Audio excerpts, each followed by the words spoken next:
একদিন রোজা রাখছো, কেমন ক্ষুধা, কত কষ্ট। এই কষ্ট তুমি একদিন করো, 30 দিন করো, আর গরিবেরা 12 মাস কষ্ট করে।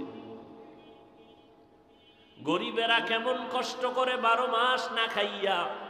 তুমি রোজা রাইখা অনুভব করো, আর গরিবের হক আদায় করো। গরিবের দান করো এক জিনিস, হক আদায় করা আলাদা জিনিস। কি কেমনে বুঝাইতাম? প্রত্যেক বছর সব ধনীরা শাড়ি দেয়, লুঙ্গি দেয়, দেয়নি? মা বাবায় যদি ফুরান্ডাও পরে তাতেও কোনো দুঃখ নাই। মা বাবার দিল ভরা তামান্না বাচ্চাদেরকে একটু সুন্দর পোশাক পরানো দরকার।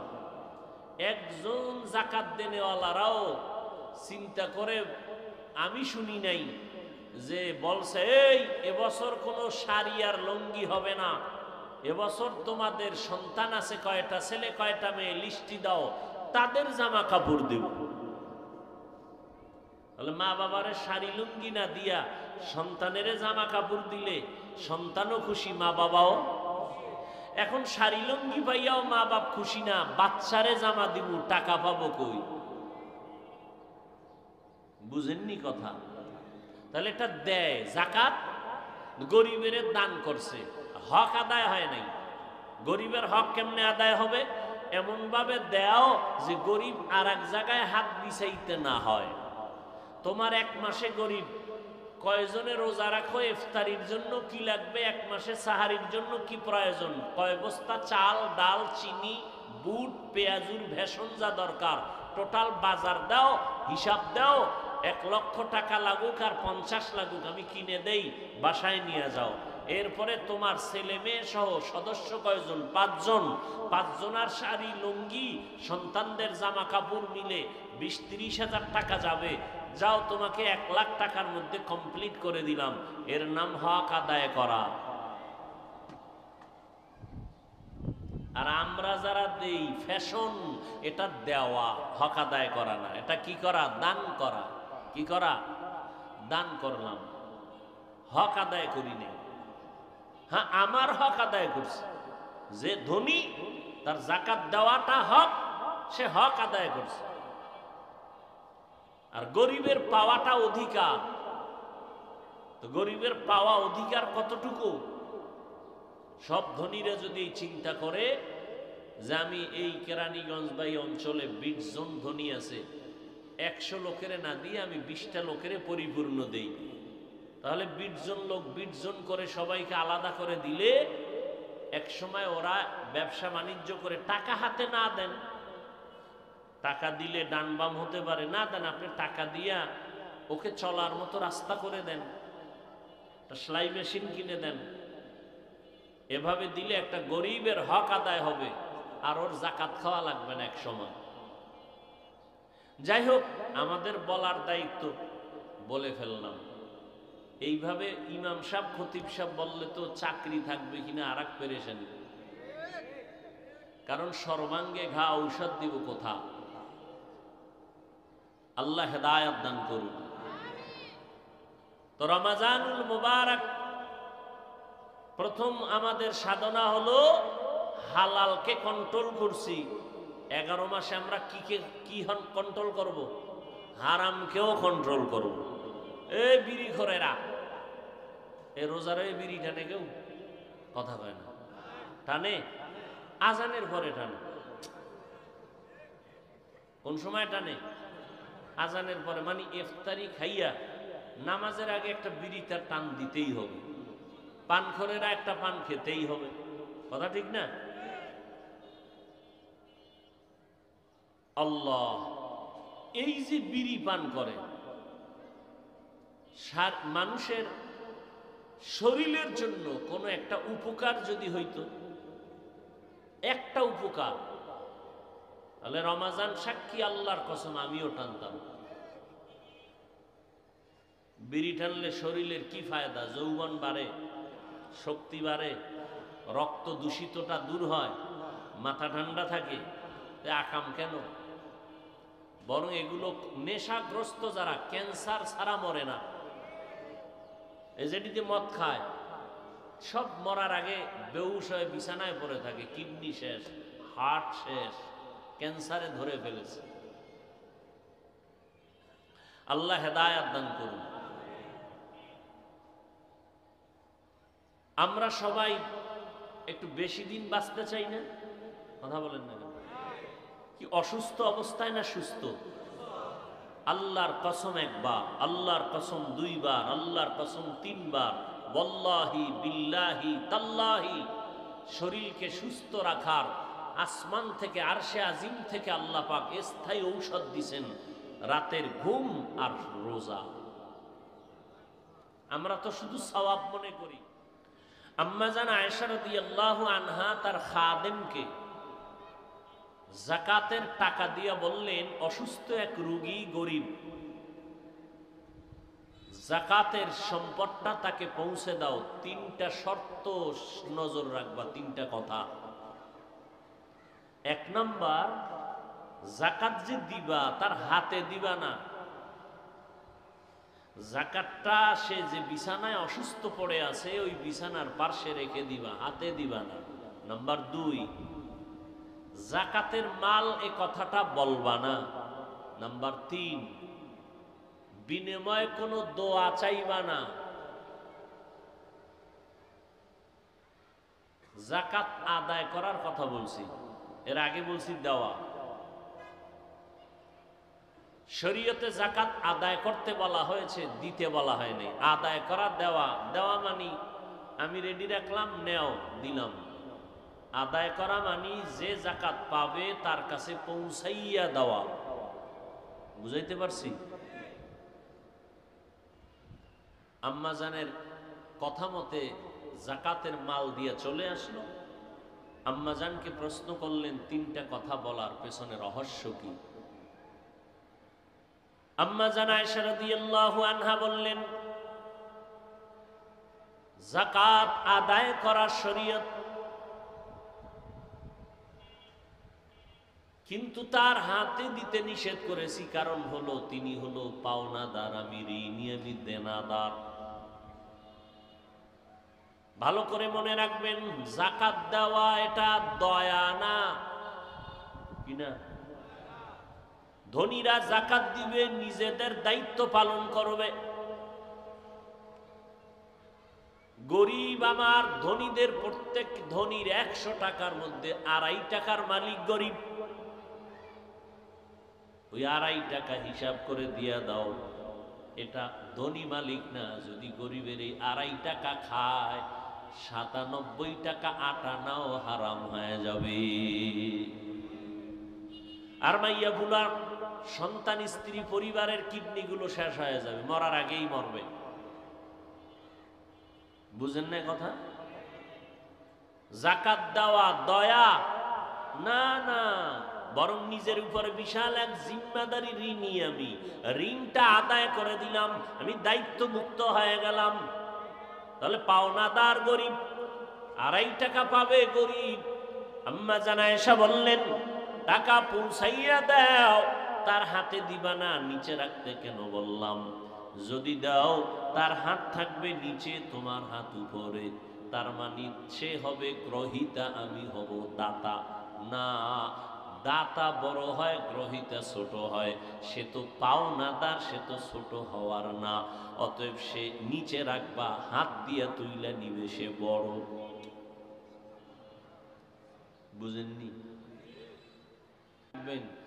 আর খোলার কোন রাস্তা এই জমিনে পাবেন কিনা মরার আগে, আল্লাহু আলাম। 2 নাম্বার, যাকাত দেও যেটা বলবা না, এটা যাকাত। আর আমরা মাইক লাগাই, আইও থার্ড ক্লাসের কাপড় দিব যাকাত, আয়ে ফিডে ফিডি লাগাও, দুই একটা মর। ঠাডা ভাঙ্গা রোদের মধ্যে শুটকি হয়ে যাও দাঁড়ায়া দাঁড়ায়া।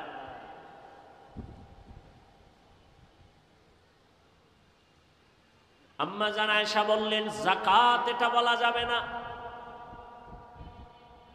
নাম্বার 3, কোন দোয়া চাইবা না। কেন? দয়া করলে না দোয়া চাবো? জাকাত দেওয়া কিনা, তো দোয়া চাবো কেন? এটা তো তার পাওনা আদায় করে দিলাম।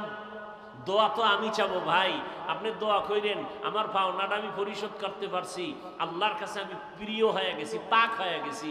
ও গরিব ভাই দোয়া কইরেন। ভাইরা আমার,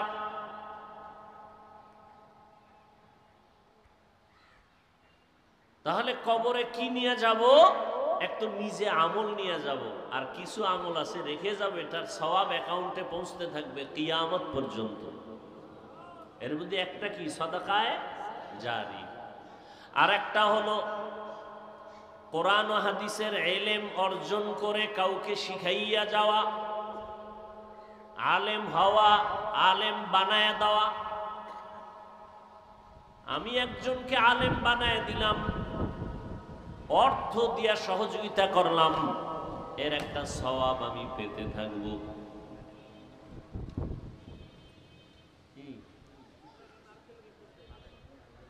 ফ্যান বন্ধ করো, ফ্যান ফ্যান বন্ধ করো। ভাইরা আমার,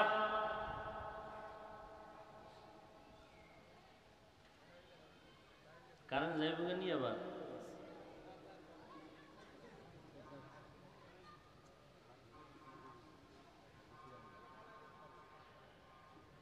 আলেম বানায় দিলাম, চাই আমি কোরআন পড়াইয়া বানাই, সার্বিক সহযোগিতা করে বানাই। যেমন আপনি আলেম হতে পারেন নাই, একটা ছেলেরে আলেম বানাইছেন, অথবা কোনো গরিবকে আপনি টাকার সহযোগিতা করে মাদ্রাসায় পড়ার খরচ দিছেন, সে হাফেজ আলেম হয়ে গেছে, এটা সব পাবেন না? কেমন পাবেন? এই সন্তান যত বান্দাকে কোরআন শিখাবে, এর প্রত্যেকটার সওয়াবের অংশ আপনি কবরে পেতে থাকবেন। 3 নাম্বার, নেককার সন্তান রেখে যাবেন। কি সন্তান? নেককার। নেককার সন্তান মানে নেক আমলওয়ালা সন্তান, মানে বড় আলেম থুয়ে যাইবেন বিষয়টা কিন্তু এমন না। নেক আমলওয়ালা, আলেম না হয়ে কি আমল করতে পারে না? পারে। নেক আমলওয়ালা সন্তান রেখে যাবেন, ও যত আমল করবে এর সওয়াব মা বাবা কবরে পেতে থাকবে। তাহলে দুনিয়াতে এই 3টা জিনিস রেখে যাব, আর টুকটাক আমল আমি কবরে নিয়ে যাব। এখন আমাদের হিসাব মিলানোর দরকার। দোকানওয়ালারা ব্যবসা করে, দোকানদারি করে, বছরে একটা সময় তার হিসাবকে ক্লোজ করে দেয়, হাল খাতা করে, করে না? করে না? করে। রমজান আমাদের আমলের হিসাবের ক্লোজের সময়। এজন্যই তো নবী দোয়া করতেন, আল্লাহুম্মা বারিক লানা ফি রাজাবা ওয়া শাবান ওয়া বাল্লিগনা রমাযান। আয় আল্লাহ, রজবে বরকত দান করেন, শাবানে বরকত দান করেন, রমাজানে বরকত দান করেন না কইয়া আল্লাহর নবী বলেন রমাজান পর্যন্ত আমাকে পৌঁছাইয়া দেন। শাবানে বরকত দান করেন, রজবে বরকত দান করেন, আর রমাজানে বরকত দান করেন না বলে বলছেন রমাজান পর্যন্ত পৌঁছাইয়া দেন। হায়াত কম থাকলেও বাড়ায়া রমাজান পৌঁছাইয়া দেন, মরলে রমাজানে মরি, আগে নয়। রমাজান এক বরকতের মাস, হিসাব মিলানোর এক মাস। গত বছর আমি কি আমল করতে পারলাম, সামনে আমি কি আমল করব, হিসাব মিলায় নেন। আল্লাহ পাক এই রমাজানের বরকতে জাহান্নামের দরওয়াজা বন্ধ করে দিয়েছেন, কবরের আযাব মাফ। একটা কবরের মধ্যে রমাজানের বরকতে কোনো আযাব হবে না। ঈদের পরে আর আবার আযাব শুরু হয়ে যাবে, কিন্তু যারা ক্ষমা করাইতে পারবে, তার আত্মীয় স্বজন কান্না করে দোয়া করে, তার কবরে আর আযাব হবে না। আল্লাহর কাছে এই রমজানের বরকত নিয়ে কান্না করেন, মা বাবার জন্য, আপনজনের জন্য। ও আল্লাহ, রমজানের বরকতে কবরের আযাব তুমি যেহেতু ক্ষমা করেছো, কিয়ামত পর্যন্ত তুমি ক্ষমা করে দাও।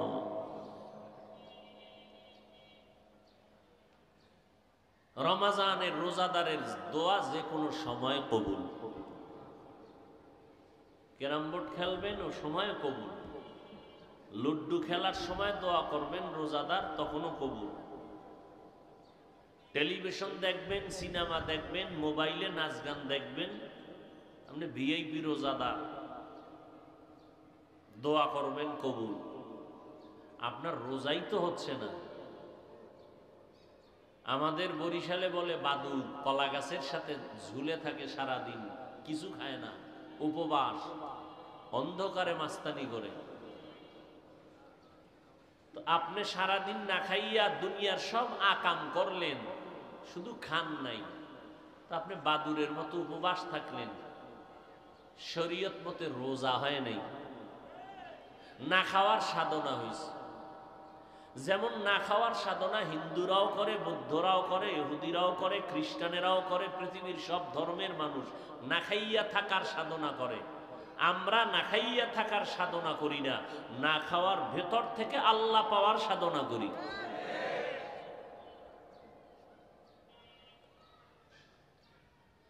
এজন্য আল্লাহ বলেন, আমি রমজানের রোজা ফরজ কেন করলাম? যাতে করে তাকওয়া অর্জন করতে পারো। তাকওয়া মানি বেশি বেশি তসবিহ টানা না, জিকির করা না, তিলাওয়াত করা না। তাকওয়া অর্থ হচ্ছে আল ইহতিরাজ আনিল মাসিয়া, গুনাহের থেকে বেঁচে থাকার নাম তাকওয়া। হর কে দারদ খৌফে হক দর দিল মদাম, জন্নতুল মাওয়া দেহদ উরা মাকাম, जुज़्बा हक़ चीज़े मखाज़ इंसोजा, फज़ले उ आमस्ते दर जुमला जहा।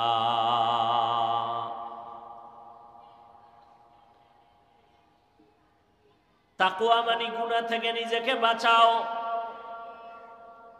রোজা মানি পানাহার থেকে বাঁচাও, যৌবন থেকে নিজেকে বাঁচাও, জৈবিক চাহিদা পূরণের ক্ষেত্রে নিজের হেফাজত করো, পেটের চাহিদা পূরণের ক্ষেত্রে খানা থেকে নিজেরে বাঁচাও। তাকওয়া মানি গুনাহ থেকে নিজের চোখ, নিজের কান, নিজের জবান, নিজের হাতকে বাঁচাও।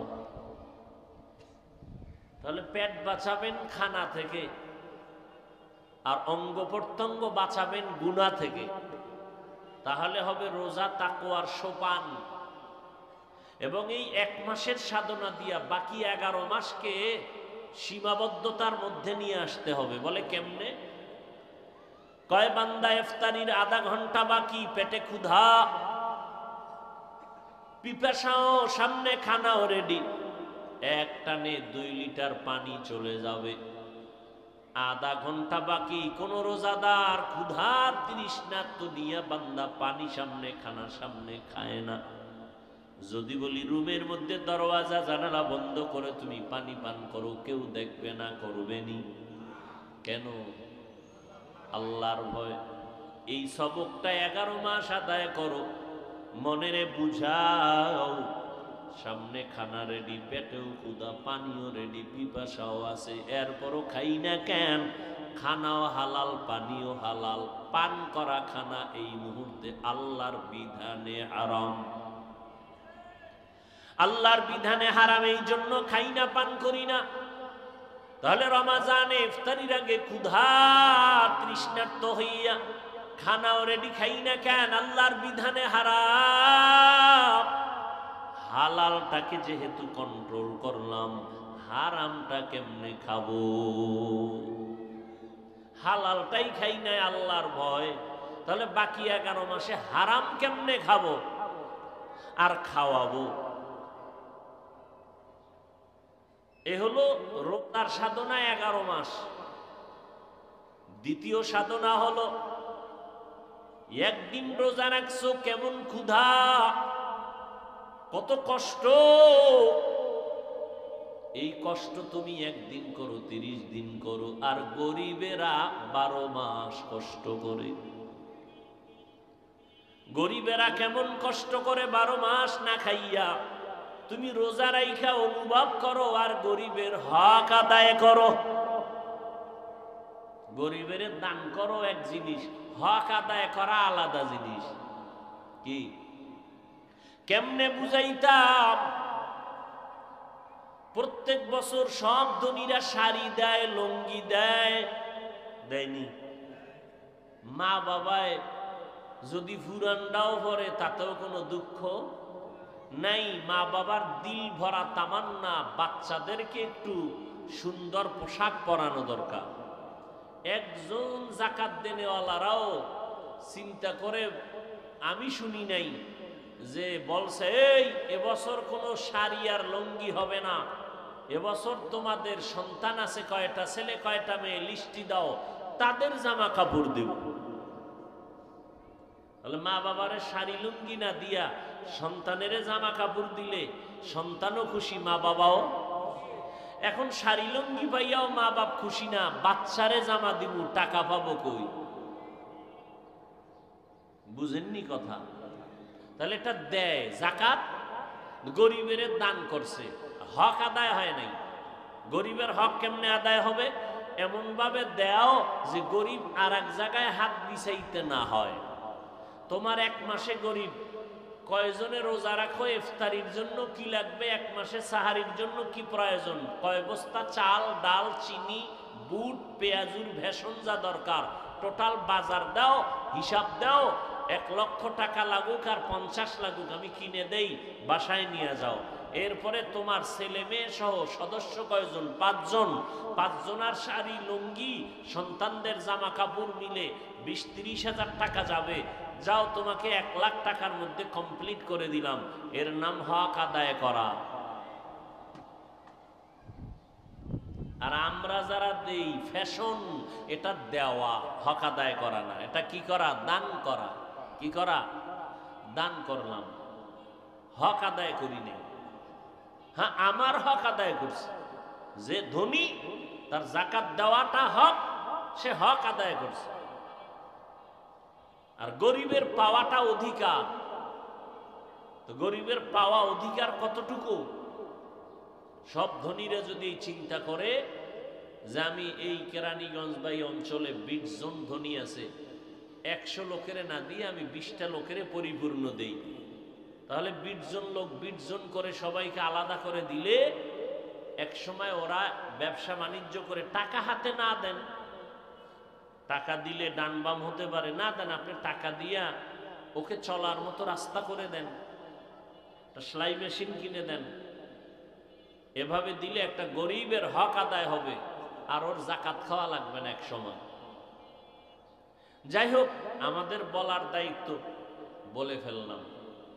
এইভাবে ইমাম সাহেব, খতিব সাহেব বললে তো চাকরি থাকবে কিনা আর এক পেরেশানি। কারণ সর্বাঙ্গে ঘা ঔষধ দিব কোথা? আল্লাহ হেদায়েত দান করুন। তো রমজানুল মুবারক, প্রথম আমাদের সাধনা হলো হালালকে কন্ট্রোল করছি। 11 মাসে আমরা কি কন্ট্রোল করব? হারামকেও কন্ট্রোল করব। এই বিড়ি খোরেরা, এই রোজারে বিড়ি টানে কেউ? কথা কয় না। টানে আজানের পরে টানে। কোন সময় টানে? আজানের পরে, মানে ইফতারি খাইয়া নামাজের আগে একটা বিড়ি তার টান দিতেই হবে। পানখোরেরা একটা পান খেতেই হবে। কথা ঠিক না? আল্লাহ, এই যে বিড়ি পান করে, মানুষের শরীরের জন্য কোনো একটা উপকার যদি হইতো, একটা উপকার, তাহলে রমাজান সাক্ষী, আল্লাহর কসম আমিও টানতাম। বিড়ি টানলে শরীরের কি ফায়দা? যৌবন বাড়ে, শক্তি বাড়ে, রক্ত দূষিতটা দূর হয়, মাথা ঠান্ডা থাকে। আকাম কেন?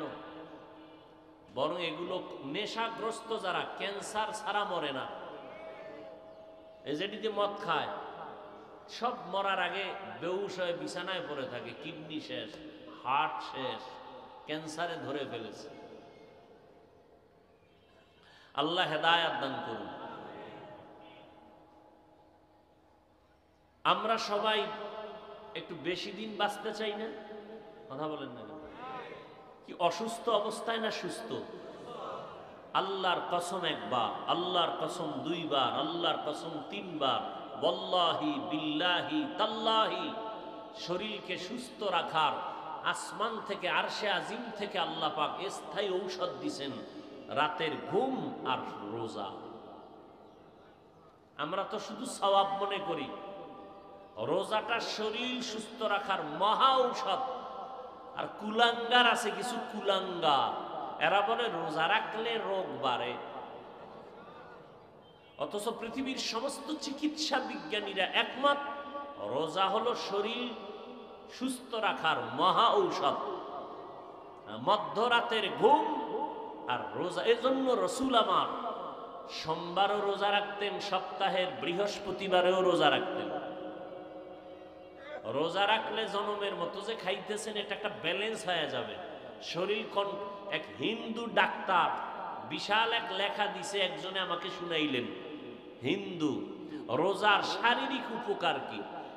12-13 ঘন্টা একটা মানুষ যখন না খাইয়া থাকে, পানিও পান করে না, ভেতরে যত দূষিত ব্যাকটেরিয়া আছে এগুলো সব গ্রাস করে ফেলে, মানুষ ক্রমান্বয়ে সুস্থ হয়, কোষগুলো দূষণমুক্ত হয়ে যায়, ব্রেন ওয়াশ হয়ে যায়। বিশাল লেখা আর্টিকেল হিন্দু ডাক্তার দিয়েছে। আপনি গুগলে সার্চ দেন, আজকে বাসায় গিয়ে জীবনভর মোবাইল দিয়ে তো আকামি করেন, আজকে বাসায় গিয়ে গুগলে সার্চ দেন রোজার দ্বারা শারীরিক উপকার কি, আজকে সার্চ দেন। আমাকে হুজুরের কথা তো মানতে বহুত দোয়া ইউজ করবেন, আর আপনাদের প্যান্ট শার্ট টাইওয়ালা গুরুরা যে বলে, এটি তো আর টেনশন নাই। তো গুগলে সার্চ দিলে দেখবেন আপনাদের গুরুরা সুন্দর তথ্য দিয়েছে রোজার দ্বারা কি ফায়দা শরীরের। তাহলে যে সুস্থ থাকতে চান, আল্লাহর দেওয়া ফ্রি ঔষধ কি? কুলাঙ্গারের বাচ্চা কুলাঙ্গার বলে, ঘরে কি ভাতের টান আছে, রোজা রাখবো কেন? আমরা কি ভাতের অভাবে রোজা রাখি? বলেন, রোজার কারণে রোগ বাড়ে কারো? বরং রোগের ঔষধ হলো রোজা।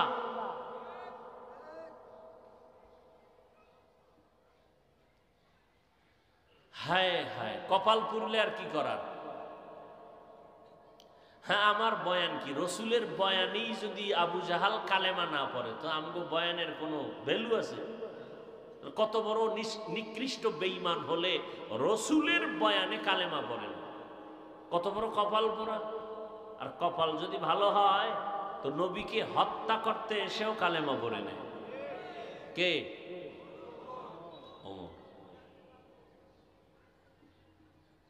রমজানের মাধ্যমে জাহান্নাম থেকে নিজেকে বাঁচাও। নবীজি অভিশাপ দিছেন, আল্লাহ অভিশাপ দিছেন, জিব্রাইল অভিশাপ দিছেন। এক কথায় সব মাখলুকতের অভিশাপ। কি অভিশাপ? রমজান পাইয়া যারা জাহান্নাম থেকে নিজেকে বাঁচাইতে পারলো না, তারা ধ্বংস হয়ে যাক। আল্লাহ বলে ধ্বংস হয়ে যাক, জিব্রাইলও বলেন ধ্বংস হয়ে যাক, নবীজি আমিন বলিয়া বলে, আমি নবীও বলি তারা ধ্বংস হয়ে যাক। এজন্যই তো ওমরে ফারুক রাদিয়াল্লাহু তাআলা রমজানের ঈদের দিন দরওয়াজা বন্ধ করে কান্না করেন, আল্লাহ কি উপায় হবে আমার? অথচ জান্নাতের টিকিট পাইছেন দ্বিতীয় ব্যক্তি হযরত ওমর। কেমন ওমর? সব নবীরা আল্লাহর আশেক, সব নবী রসুল কার আশেক? বলেন বলেন বলেন তো, আল্লাহ কার আশেক? হ্যাঁ, এটাও সন্দেহ। সব নবী রসুল আল্লাহর আশেক, আর আল্লাহ নিজে মুহাম্মদের আশেক। ঠিক তেমনি ভাবে সমস্ত সাহাবায়ে কেরাম রসুলের আশেক। আমার রসুল ওমরের আশেক। এই কেরানীগঞ্জের পণ্ডিতেরা শুনে রাখো কথাগুলো, ভালো করে শোনো। সমস্ত সাহাবায়ে কেরাম মদিনাওয়ালা মুহাম্মদের আশিক। বলো মুহাম্মদ কার আশিক? কার আশিক? সবাই বলেন কার আশিক? ওমরের আশিক। নবীজি কোন সাহাবীর জন্য, কোন ব্যক্তির জন্য বলেন আল্লাহ ওরে কালেমাওয়ালা বানাও। ওমরের জন্য দোয়া করছেন আল্লাহ ওমরের কালেমার রশি লাগায়া দাও। নবী যদি ওমরের আশিক হয়, আল্লাহ কি তারে খারাপ জানবেন? আল্লাহ কেমন ভালো জানেন? আল্লাহ কয় ওমরের মতামতের উপরে আমি আল্লাহ একমত হইয়া আয়াত নাজিল করে নবীকে বললাম, নবী ওমরের মতে আমিও একমত, আপনিও ওমরের মতে একমত হয়ে যান। তাহলে ওমরের মত আল্লাহ মানছেন কিনা? নবীকে মানতে বলছেন কিনা? কোরআন শরীফে আয়াত আছে, আল্লাহ আয়াত নাজিল করে বলছেন ওমর যেটা বলছে আমি মানলাম এবং নবী আপনিও মেনে নেন। আর একটু খুইলেই দেই, অনেক অনেক আছে আয়াত। আমি একটা আয়াতের কথা বলি, একটা ঘটনা। বাইতুল্লাহ তাওয়াফ করলে হাজী সাহেবরা 2 রাকাত নামাজ পড়ে, ওয়াজিব নামাজ, তাওয়াফের নামাজ। বুঝেননি? তো নবীজি তাওয়াফ করলেন, সাহাবায়ে কেরাম সাথে, ওমরেও সাথে। তাওয়াফের পরে 2 রাকাত নামাজ পড়বেন ওয়াজিব। কোথায় পড়বেন খেয়াল করতেছেন? কেউ বললেন বাইতুল্লাহর দরওয়াজা বরাবর পড়ি, এক একজনে এক এক মত পেশ করলেন। আর কেউ বললেন জমজমের কাছে পড়ি। আবার এর থেকে অঙ্গ প্রত্যঙ্গকে বাঁচাবো, এর নাম তাকওয়া। আল্লাহ আমাদের সবাইকে রমজানের রোজার মাধ্যমে তাকওয়া অর্জন করার তৌফিক দান করেন, গরিবের হক আদায় করার তৌফিক দান করেন। আল্লাহ পাক তারাবি, সাহারি, ইফতারি নবীর তরিকায় করার তৌফিক দান করেন। ইফতারি সামনে নিয়ে দোয়া করা, এটা আর একটা বরকত। আমরা ইফতারি নিয়ে গল্প করি, হ্যাঁ, ইমাম সাহেব মোনাজাত যদি দেয়, এই মোনাজাতের ভিতরে বইয়াও কয় যে গেলাসে শরবত কম ডাল। মোনাজাতের ভিতরে এর মধ্যে বলতেছে কানায় কানায় তাকায় কায় শরবত হয় না দে। এই হলো দোয়া। প্রত্যেকটা মজলিসে শুধু এইটা পাইলাম না, পেঁয়াজু পাইলাম না, বুট, এই একটা কাবজাব শুরু। একেবারে দোয়াটা যে করবে, দোয়াটা কেউ শুনে না। এই ইফতারির পারাপারি করে, ইফতারির আয়োজনটা আধা ঘন্টা আগে কমপ্লিট, শেষ। বয়ে বয়ে গোপনে একা একা আল্লাহর কাছে চোখের পানি ছেড়ে দোয়া করবেন। করতে দেরি, আল্লাহর কসম দোয়া কবুল হতে দেরি হবে না।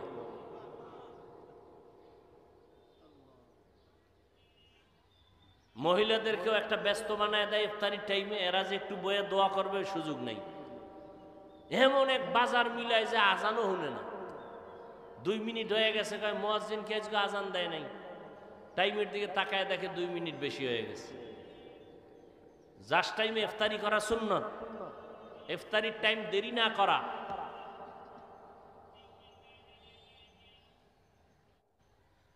আল্লাহ আমাদের আমল করার তৌফিক দান করেন। দোয়া করি, দোয়া চাই আল্লাহ পাক রব্বুল আলামিন তাকওয়ার মাধ্যমে রসুলের তরিকা, এই 1 মাসের সাধনাকে বাকি 11 মাসও যেন আমরা নবীর তরিকার মধ্যে সীমাবদ্ধতায় নিয়ে আসতে পারি, সে তৌফিক আল্লাহ আমাদের দান করেন। আলহামদুলিল্লাহি রাব্বিল আলামিন, ওয়াসসালাতু ওয়াসসালামু আলা সাইয়্যিদিল আমবিয়া ওয়াল মুরসালিন ওয়া আলা আলিহি ওয়া আসহাবিহি আজমাইন। ইয়া আরহামার রাহিমিন, ইয়া আরহামার রাহিমিন, ইয়া আরহামার রাহিমিন। রব্বিরহামহুমা কামা রব্বায়ানি সগীরা। আল্লাহুম্মা ইন্নাকা আফুউন কারীম তুহিব্বুল আফওয়া ফাআফু আন্না।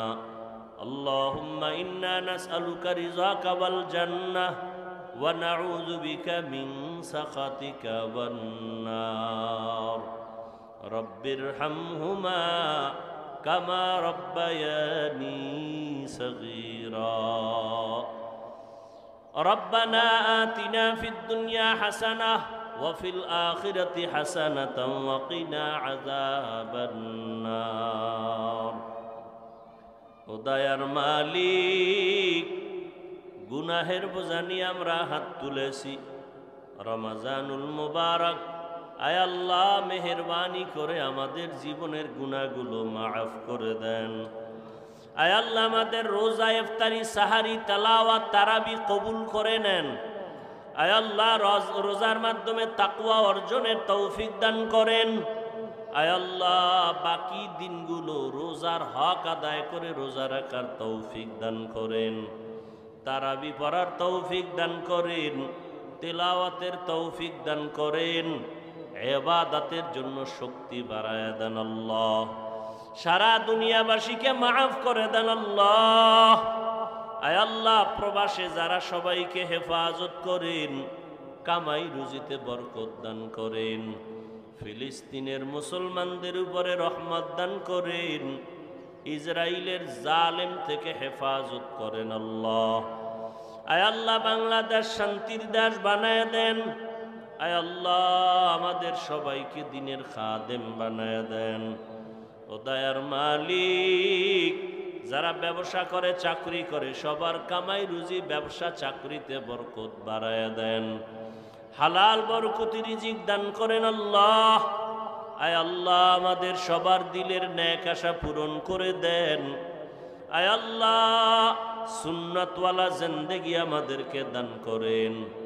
মুরব্বীদের কবুল করে নেন। সন্তানগুলো নেককার বানায় দেন। যারা লেখাপড়া করে পরীক্ষার্থী কামিয়াবি দান করেন। সমস্ত মাদ্রাসা মসজিদ কবুল করে নেন।